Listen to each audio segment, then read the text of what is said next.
Hindi asteroid ang dahilan ng pagka-extinct ng mga dinosaur, kundi si Lucifer.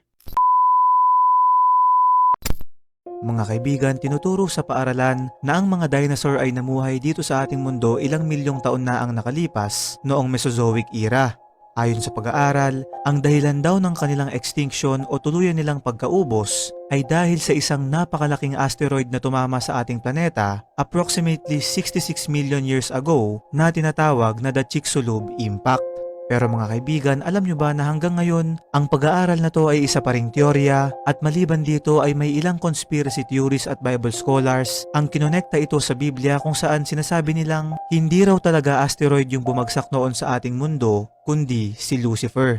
Pinaniniwalaan na yung pagpapatalsik ng Diyos sa kanya mula sa langit at pagbagsak nito dito sa lupa na nabanggit sa Book of Isaiah ang siyang nagdulot ng isang napakalakas na impact na naging sanhi ng mass extinction event noong Cretaceous period na dahilan din ng tuluyang pagkaubos ng lahi ng mga dinosaur.